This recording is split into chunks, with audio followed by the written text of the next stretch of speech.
우리가 지은 모든 죄를 홀로 짊어지시고 우리가 받을 형벌과 죽음을 십자가 위에서 홀로 다 받으시며 대속의 죽음을 죽으신 예수님, 우리에게 예수 생명을 주셔서 오늘도 예수 이름으로, 예수 생명으로 주의 이름을 부르며 제단을 쌓고 이 거룩한 예배에 참여할 수 있도록 인도하신 주님, 진심으로 감사함을 드립니다.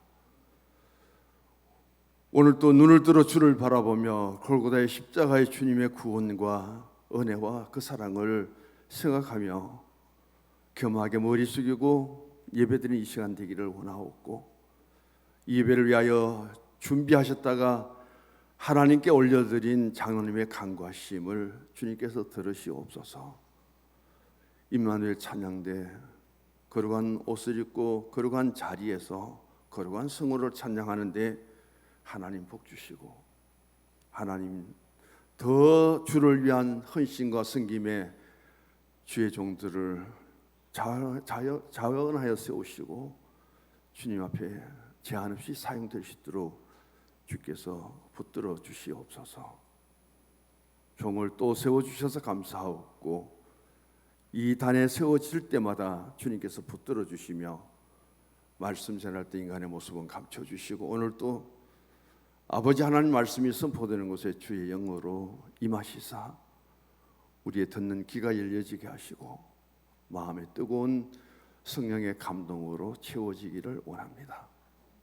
예수님 이름으로 기도드립니다. 아멘. 주보를 보시기 바랍니다. 나라마다, 국가마다 굉장히 어려운 재난을 극복하고 그 나라를 다시금 재건을 하든지 건국을 하는데 공을 세운 분을 가리켜서 국부라고 말합니다. 미국이라는 오늘의 거대한 나라가 세워지기까지 국부는 워싱턴으로 그렇게 불려지고 있고요. 인도라는 나라는 간디가 인도의 국부로 불려집니다. 중국은 손문이라는 사람이 국부로 불려지죠. 그럼 우리나라는 국부가 누구냐? 보수 쪽에서는 이승만 대통령이라고 하고 진보 측에서는 김구라고 합니다. 이 국부조차도 하나 되지 못한 나라는 대한민국이 유일할 거예요. 이런 상태 속에서 구약 하나님께서 하나님 나라를, 그리고 이스라엘 나라를 선민으로 삼고 이 나라 민족은 하나님은 우리의 하나님이라는 선민 의식과 선민 신앙과 선민 사상을 심어 주었는데, 그 하나님의 아들 독생자 예수님 오셔서 우리의 구주가 되시고, 그리고 하나님 나라를 이 땅에 세우시고 하나님 나라 확장을 통해서 우리에게 하나님의 나라를 보여주시고, 그리고 영생의 삶으로 인도하시는 친히 길 되신 주님은 세상에 한 나라 세워지는 국부하고는 비교될 수 없는 바로 평화의 왕, 만왕의 왕, 그 예수님을 통해서 땅에 우리에게 주어지는 그 삶의 영역은 무한 감사할 수밖에 없어요. 내가 지금 주님 앞에 유일하게 고백할 수 있는 한마디 말이 있다면은 그 주님 감사합니다. 그게 오늘 우리가 가져야 될 신앙의 자세가 아닐까. 그러면서 오늘 예로 드는 손문이라는 저 한 분을 통해서 저분이 가진 어떤 사상과 저분이 가진 한 인생의 삶의 그 길을 우리가 바라보면서 어쩌면은 성경의 유다 지파, 그리고 유다가 한 일들과 연관성을 가질 수 있지 않을까, 저는 그렇게 생각하면서 이제 시작을 하려고 합니다. 앞에 좀 띄워주십시오. 주보에 보면은 손문의 책 삼민주의, 제가 책을 소개하려고 했는데 안 가져왔습니다. 많이 내용이 많고요. 저 삼민주의는 세 가지예요. 하나는 뭐냐면은 민족주의입니다. 지 손문이 당시에 그에 주어진 일들 가운데 청나라가 있습니다.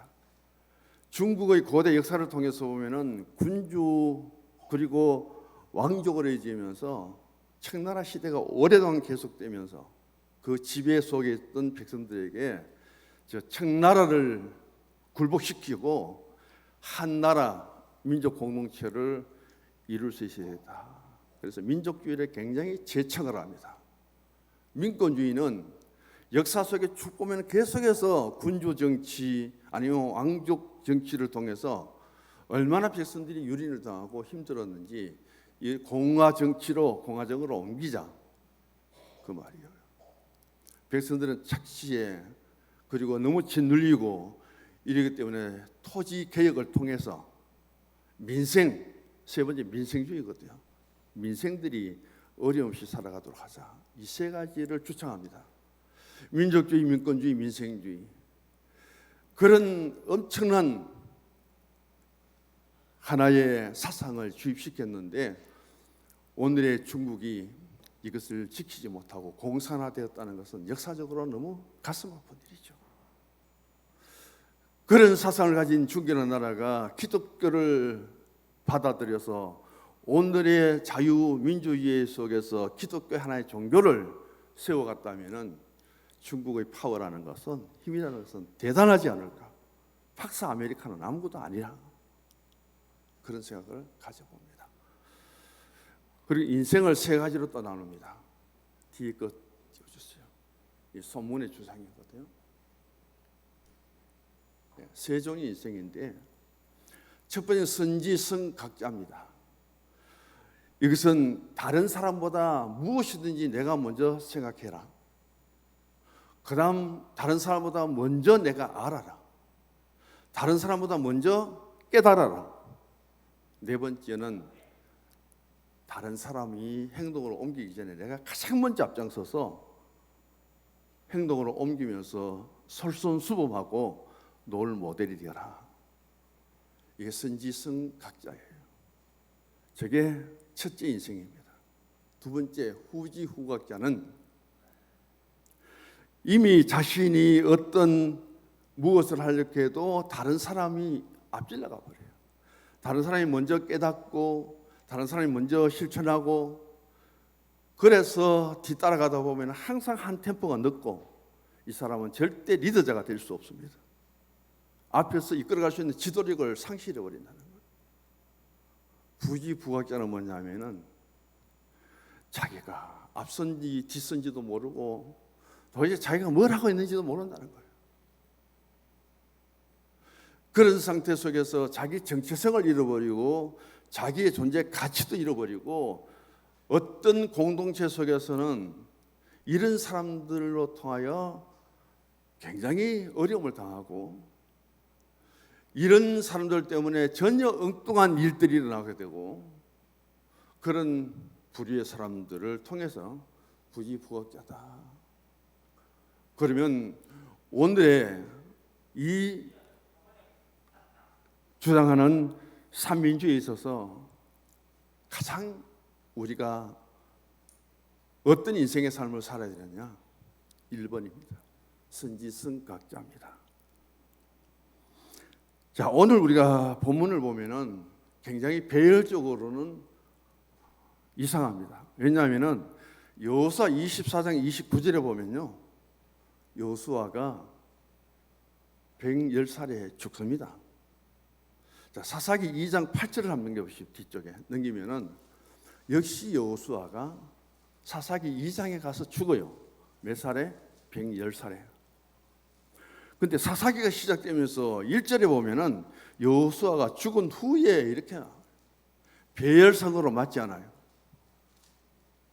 그러면 여기에서 그 가나안 땅이 점령되는 과정을 보면은 가장 먼저 땅을 분배하고 시작하기 전부터 여호수아와 같이 함께 가나안 땅에 들어갔던 지도자인 동역자인 갈렙은 가나안 땅에 들어가 보니까 가장 어렵고 힘들고 강한 대적자가 살고 있는 곳이 어디냐? 헤브론 땅이에요. 아낙 자손들이 사는 땅이에요. 그래서 가나안 땅을 점령해서 싸우기는 싸워야 되겠는데 누가 저것을 먼저 쳐서 싸울 수 있을까? 누가 가장 위험한 전쟁터에 나가게 될까? 그렇게 걱정도 안 하는데 생각도 안 하는데 갈렙이 말합니다. 나에게 헤브론 저 산지를 칠 수 있도록 싸울 수 있도록 우리 유다를 앞세워 주십시오.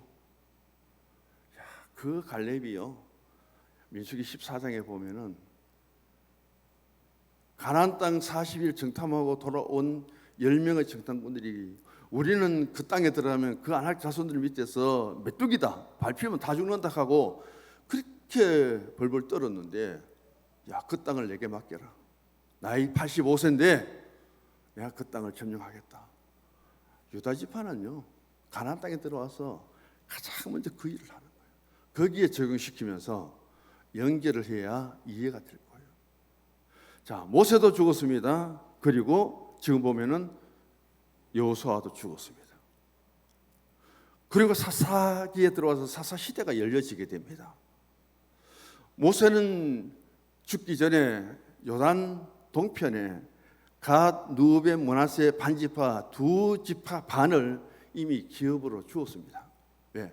가나안 땅이 아무리 좋다 한들 우리는 물이 많고 초목이 있고 여기 목축한 데가 너무 좋으니까 어떤 욕심도 바램도 하지 않겠습니다. 이 땅을 우리 기업 주십시오 해가지고 모세가 갓, 누벤, 므낫세 반지파 두 지파를 그곳에 기업을 줍니다. 조건은 앞으로 요단을 건너가서 저 가나안 족속들을 물리쳐야 되는데 그때는 몰랐죠. 7년간 전쟁할 줄이야.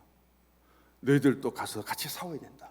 아무리 열심히 싸우고 목숨을 잃어도 요단 서편의 가나안 땅은 너희들에게 한 평도 주지 못한다. 알겠습니다 하고 다 순종해서 두 지파 반이 건너갑니다. 그 유다 지파가 제일 먼저 땅을 분배받고 그 다음 한 지파 반지파밖에 못 받은 므낫세 반지파에게 므낫세 반지파를 다시 줘요. 한 지파가 안 되기 때문에. 그리고는 요셉이 얼마만큼 야곱의 아들들 중에서 공로가 큰지 요셉의 아들 에브라임과 므낫세에게 지파를 분배해 줍니다. 여기까지가 이제 6지파가 분배가 되죠. 그 다음 보면 7지파는 아예 전쟁도 안 합니다. 전혀 자신들에 대한 어떤 비전도 없고 도전도 없어요. 그래서 여호수아 18장에 보면은 여호수아가 화를 잔뜩 내죠. 도대체 뭐 하고 있느냐고, 왜 이렇게 나태하고 게으르겠느냐고. 그러면서 7지파에 각 지파에 3명씩 대표자를 보내서 그들을 가나안 땅에 보냅니다. 점령되지 못한 땅에 가서 지도를 그리라고 하죠. 지도책을 가져오죠. 그렇게 해서 7지파 분배를 하게 되고요. 제비를 뽑아서 그 다음 뭘 했느냐, 도피성을 또 마련하죠. 레위 지파는 기업이 없습니다. 레위 지파에게 레위인들이 살 수 있도록 성을 만들어 주고요. 그때 여호수아는 말합니다. 요단 동편에 너희들의 기업을 받은 갓, 루벤, 므낫세 간지파는 이제 너희들 고향으로 돌아가라. 너희들 기업으로 돌아가라. 그때서야 보내주는 거예요. 그런 역사적인 배경 속에서 오늘 첫 번째는 질문입니다. 1절에 보면은 질문이에요. 모세도 죽고 여호수아도 죽었습니다. 지도자가 없습니다. 아직도 가나안 땅은 전쟁을 해야 되고 점령할 지역이 너무 많이 남았는데 여기 모세도 아니고 여호수아도 아니고 누가 그럼 질문을 했을까 하나님께? 대체로 대제사장이 제사장들이 중심으로 백성들을 대표해서 하나님께 질문했다고 보면 됩니다. 자, 1절 같이 한번 읽어보십시다. 여호수아가 죽은 후에 이스라엘 자손이 여호와께 여쭈어 이르되 우리 가운데 누가 먼저 올라가서 가나안 족속과 싸우리까? 질문이요. 2절은 거기에 대한 하나님의 대답입니다. 같이 읽어봅니다. 여호와께서 이르시되 유다가 올라갈지니라. 보라, 내가 이 땅을 그의 손에 넘겨주오노라 하시니라. 아멘. 유다에는 위대한 지도자가 있습니다. 갈렙이라는 사람. 애굽 땅에서 출발해서 그는 홍해의 기적을 거치고 그리고 요단강을 건너가서 지난 40년 동안 광야의 출애굽 속에서 하나님이 어떻게 함께 하셨고 어떻게 도우셨고 어떻게 인도하셨고 너무나도 체험적인 신앙을 가진 사람이죠. 그래서 가나안 땅에 들어갑니다. 여리고성 아이성을 점령합니다. 이제 전쟁에 실질적인 전쟁에 들어가야 되는데 가장 위험한 곳이 어디냐? 그게 헤브론 땅이에요. 자원에서 85세 된 이 노인이 내가 우리 유다 지파가 이 지역을 맡겠다. 여호수아가 감동을 받았을 거예요. 그렇게 해서 유다 지파를 형성하고 다 이루어 나가는데 85세 된 갈렙이 그런 위대한 일을 하는데 지금 7지파 대표들은 뭐 하고 있습니까? 자기들 기업이 어디에 어떻게 분배되는지 우리 지파는 어디에 살아야 되는지 계획도 하나도 없고 아예 처져갖고 그것을 바라지도 기대하지 않습니다. 여호수아가 각 지파 세 명씩 불러내서 자기들이 거주해야 될 기업을 길이 가보고 살펴보고 지도를 그려서 가져오느라 7지파가. 그런데 부탁한 것 이상으로 더 잘했어요. 지도를 책을 만들어 옵니다. 그걸 항아리에 넣고 제비를 뽑아서 땅을 분배하는데 한 사람도 이의가 없어요. 그대로 순종하죠. 여기서 왜 유다냐 하는 것이 중요합니다.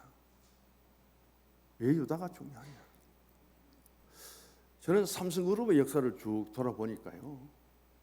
이병철 씨의 자녀가 딸이 7이고 아들이 3이에요.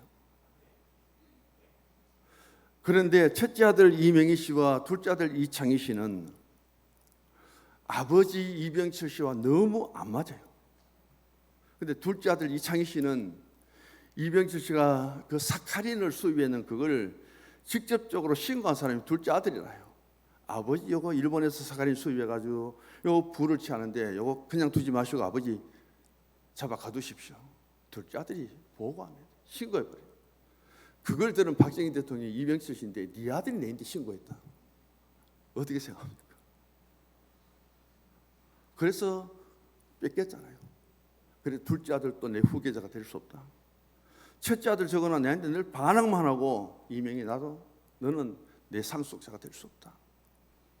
근데 셋째 아들 이건희가 보면 얼마나 똑똑한지 아버지 눈치를 보고 아버지 마음을 파악하는데 이건희 아버지가 감동할 받을 만큼 똘똘하고 아버지 뜻을 잘 아는 사람이 이건희예요. 두 형 다 제쳐놓고 셋째 이건희가 삼성그룹을 받았잖아요.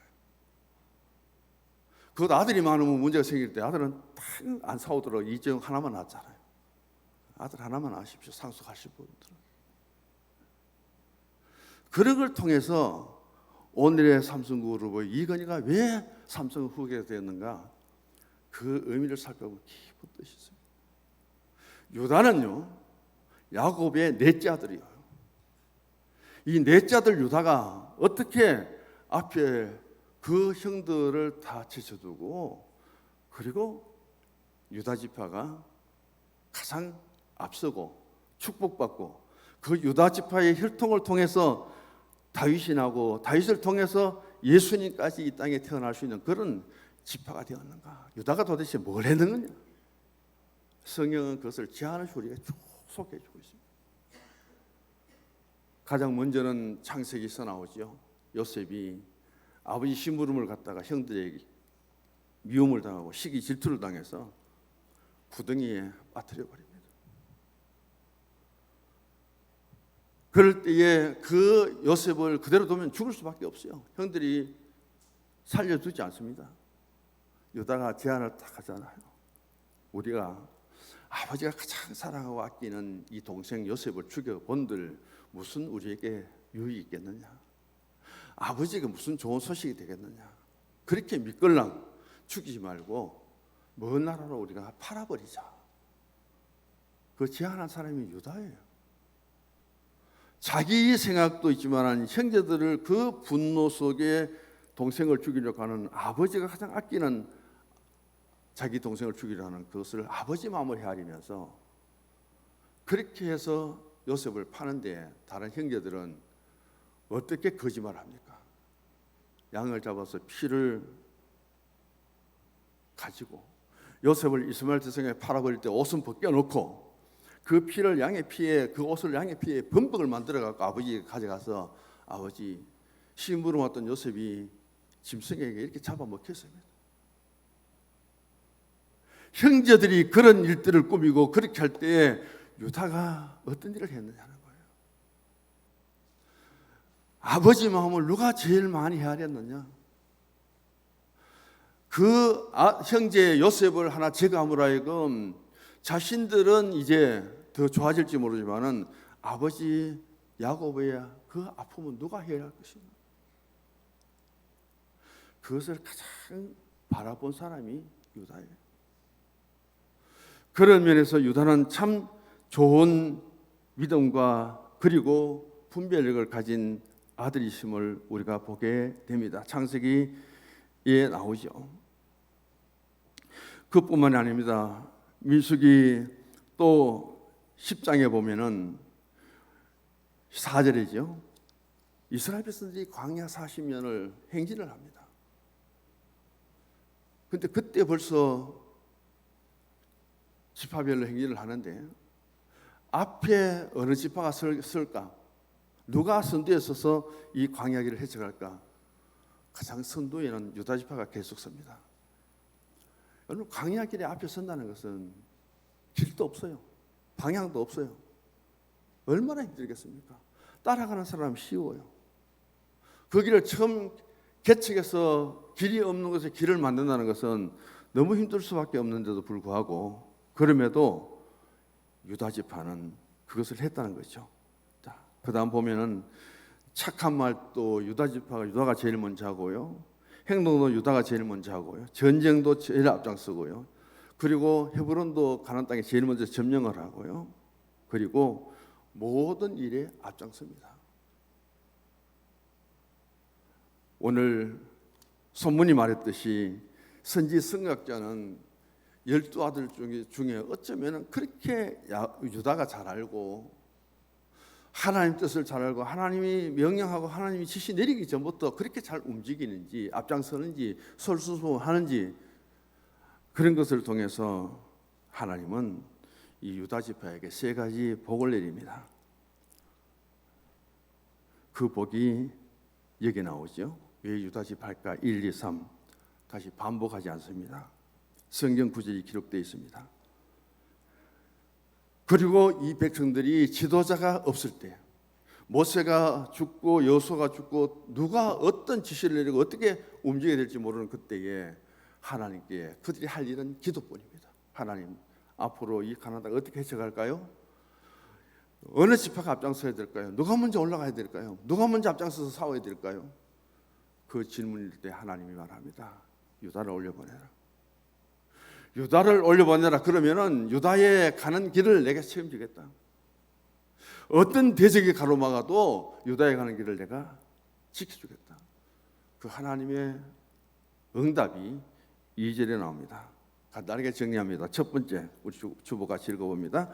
통치자의 지팡이가 떠나지 않는 유다 지파다. 창세기 49장을 참고해 보시기를 바랍니다. 여기에서 통치자의 지팡이라는 것은 왕권을 의미하죠.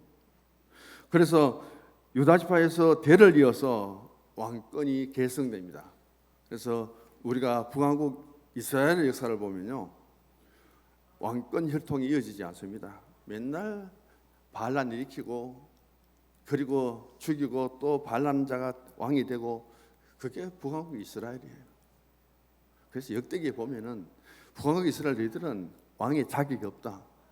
19명의 왕들의 이름 하나도 기록 안 하고요. 그 왕들 19대까지 지나오면서 이스라엘 역사가 어떻게 이루어졌는지 역대기에는 북왕권 싹 빼버리고 없습니다. 남왕 유다의 왕들만 기록되어 있거든요. 그런 가운데서 다윗은 이 유다 지파지요. 솔로몬도 유다 지파지요. 첫 번째 사울을 베냐민 지파 왕으로 세웠는데 그때부터는 어떤 일이 일어납니까? 유다 지파 다윗을 세우니까 얼마나 하나님의 뜻을 맞추면서 잘합니까? 베냐민 지파 사울을 준수하고 용모가 뛰어나서 똑똑하다 싶어서 세워놓으니까 이건 하나님 대신 자기가 높아지고요. 하나님 말씀 거역하고요. 하나님 앞에 기념비를 안 세우고 자기를 위한 기념비를 세우고요. 하는 일들이 하나님과 하나도 없어요. 하나님 뭐라 그래요? 내가 사울 저것을 이스라엘 왕으로 세운 것을 한탄한다 그랬죠. 후회한다 그러죠. 그리고 말합니다. 사울 너가 나를 버렸기 때문에 내가 너를 버릴 수밖에 없다. 그 버림을 통해서 사울의 왕족은 완전히 무너져 버립니다. 베냐민 족속들 중에서 지파 중에서 어디 왕이 있습니까? 그 뒤로 다윗을 유다 지파에서 왕으로 세워 보니까 얼마나 잘하는지, 얼마나 하나님의 뜻에 맞는지. 그 다윗의 혈통이 예수님까지 이어지잖아요. 왜 그랬을까 하는 겁니다. 오늘 하나님은 왜 12지파를 세우시고 그런 가운데서 유다 지파에 이런 복을 주셨는가? 하나님 뜻을 먼저 생각하고 하나님 뜻을 먼저 깨닫고 하나님의 뜻이라면 내가 먼저 행동하고 실천하고 어떤 손해가 있더라도 어떤 어려움이 있더라도 이 믿음의 길을 하나님께 보여주었고 이 믿음을 하나님께 인정받았고 하나님은 그 유다를 제한 없이 사용합니다. 그런 일들을 우리가 바라보면서 오늘 우리의 신앙을 다시 한번 이 사순절인데 가다듬어 볼 수 있기를 원합니다. 미국의 초대 대통령이 조지 워싱턴입니다. 그 많이 배운 것도 아니에요. 그 한 사람은 미국의 국부라는 존칭만 받아도 위대한데 기자가 묻습니다. 당신은 도대체 무엇 때문에 다른 사람과 무엇이 달라서 이렇게 초대 대통령이 되고 위대한 인물이 되었습니까? 그 질문 앞에 워싱턴은 한참 묵상합니다. 생각합니다. 이야기할 게 없어요. 남들만큼 좋은 가문도 아니고요. 워싱턴은 오죽했으면 배를 타고 외항선 선원이 되려고 했을까요? 엄마가 하다 막아서 안 가서 그렇지. 그런 가운데서 한마디 남긴 대답은 내가 다른 사람보다 특별히 더한 것이 있다면 나는 하나님 앞에 기도한 것밖에 없습니다. 내 일생 동안 살아오면서 새벽 4시에 일어나서 한 번도 하나님 앞에 새벽 기도는 빠진 적이 없습니다. 나는 그 하나님 앞에 내가 남들보다 더 했다면 나는 하나님께 기도한 것밖에 없습니다. 그 외에는 드릴 말씀이 없습니다. 그게 워싱턴의 고백이에요. 그리고 나는 교회 가면은 항상 교회 1등 갑니다. 그리고 항상 교회 앞자리에 앉고 내게 주어진 물질 중에 10분의 1 그것은 철저하게 난 실천했습니다. 그거 외에는 더 드릴 말씀이 없습니다. 이게 마지막 간증이었어요. 두 번째 보시기 바랍니다. 이스라엘 공동체 중에서 가장 번성한 유다 지파의 복입니다. 민수기 1장 26절에서 27절 보면은 12지파의 인구수를 계수하는데 유다 지파가 74,600명으로 그 출애굽의 역사 속에 유다 지파가 가장 번성합니다. 광야 생활 속에 얼마나 힘들어요. 그런 중에서도 번성하고 축복을 받았다는 건 대단하죠. 행군할 때도 앞장서니까 숫자가 제일 많고요. 그 다음 군인으로서 민족을 이끌고 그 광야 생활을 지켜가는 데 있어서 가장 많은 젊은이 군인의 숫자가 유다 지파가 갖고 있습니다. 그래서 유다 지파는 번창했죠. 이렇게 말합니다. 젊은이가 많으니까 노동력도 풍부하고 젊은이가 많으니까 전쟁에서도 앞장서고 그 다음 그들이 무슨 운반을 하더라도 젊은이가 많은 유다가 항상 모범이 되었다. 앞장서게 되었다. 그 말을 합니다. 그래서 하나님 앞에 유다 지파가 참 인정을 받아요. 작년요 2023년도에 포항여고 역사가 84년입니다. 84년의 포항여고 역사 속에서 명예 졸업장이 유일하게 한 사람이 있었습니다. 장현대 졸업했죠. 1985년도에 입학해서 너무 어렵게 학교를 다녔는데 학교에서 학생들에게 너무 저 학생이 어려우니까 우리가 좀 돕자 하고 이 학생을 위한 모금을 했어요. 그런데 전체 학교 종례 시간에 운동장에서 교장 선생님이 훈시를 하면서 김미애라는 학생의 이름을 호칭하면서 우리 학생들이 십시반으로 모은 것을 이제 전달하겠다 하고 학생을 불러내어서 전 교생 앞에서 봉투를 전달합니다.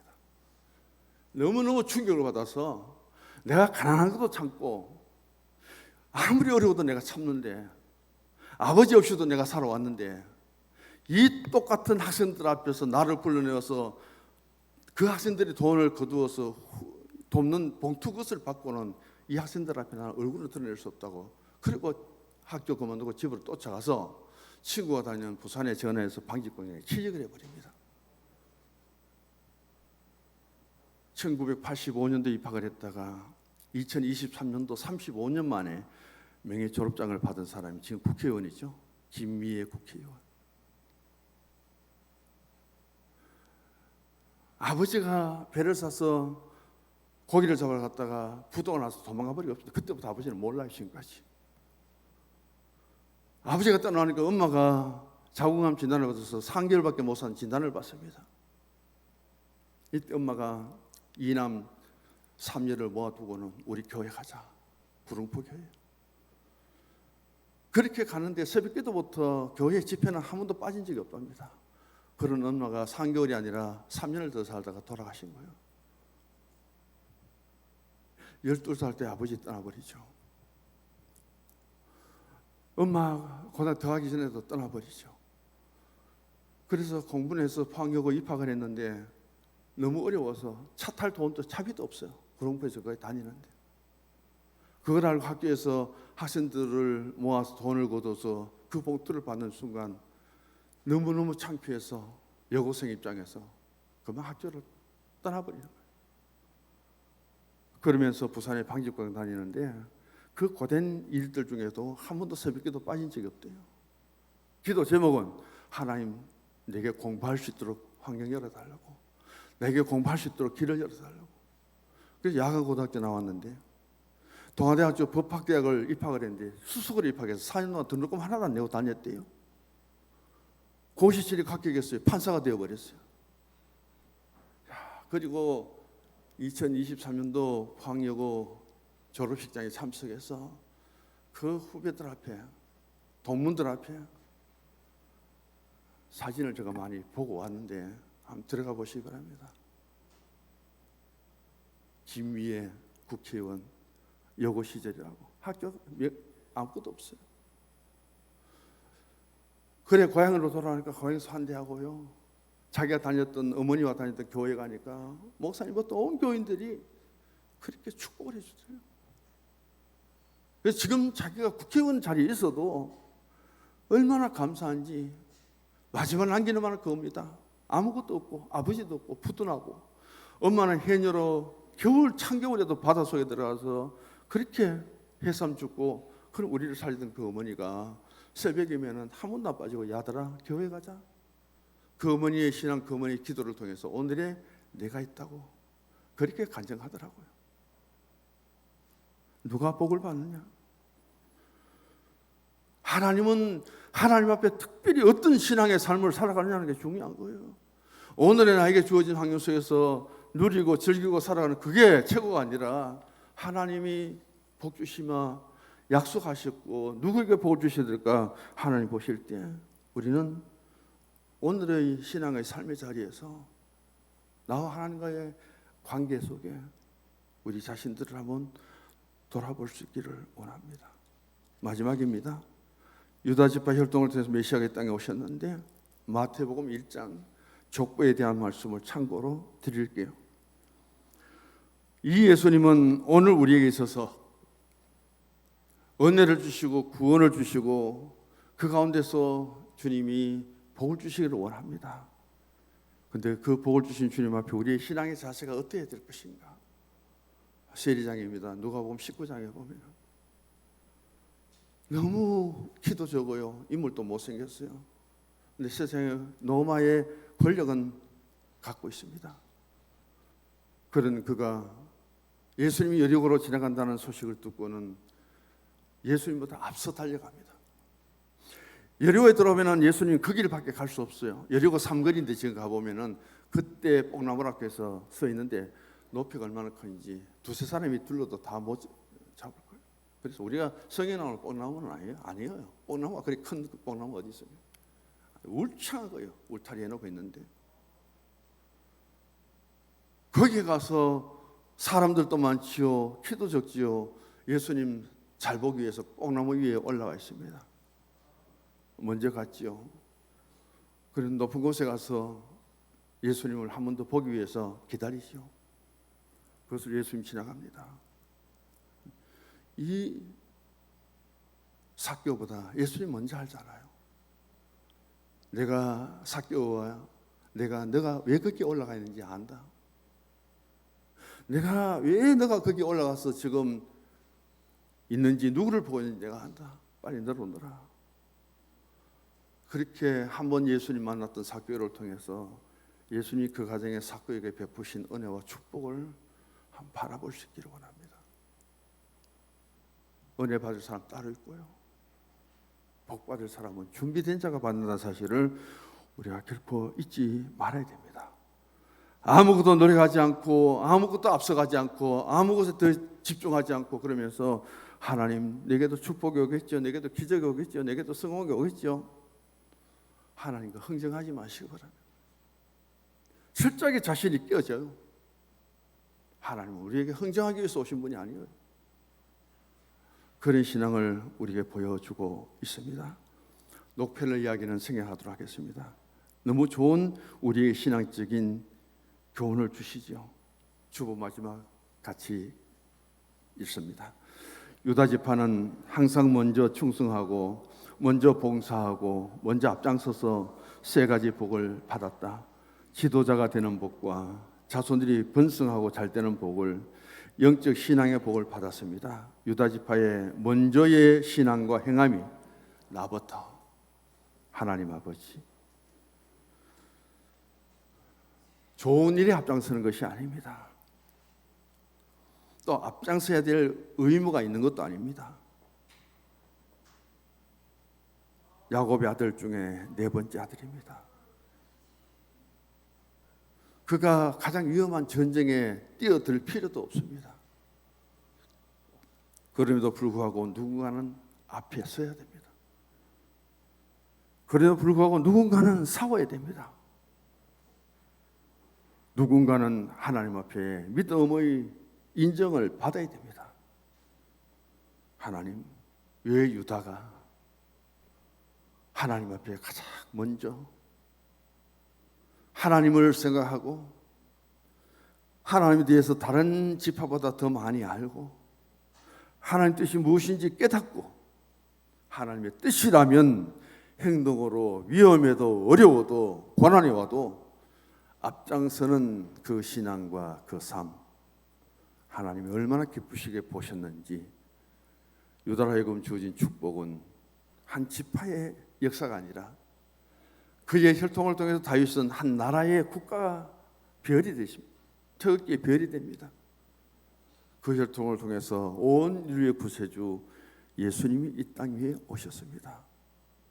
하나님, 천대에 이어지는 믿음의 복이 무엇인지 우리는 악한 범죄를 통해서 3, 4대까지 화가 미치는 것이 아니라 1천대까지 이어지는 그 신앙의 복을 받기 위하여 얼마나 애쓰는지 인생의 마지막의 삶의 모습을 보며 남은 내 인생의 삶 속에 더 준비할 수 있도록 도우시고 주님 앞에 설 수 있는 우리 자신들의 신앙이 될 수 있도록 오늘 또 성찰하고 자신을 하나님 앞에 더 이끌어 나가 하나님 앞에 살고 예수님 모시고 우리에게 주어진 영생의 신앙을 소유하고 이 땅에 사는 날 동안 예수 생명으로 살아갈 수 있는 성도님들 되게 하여 주시옵소서. 예수님 이름으로 기도드립니다.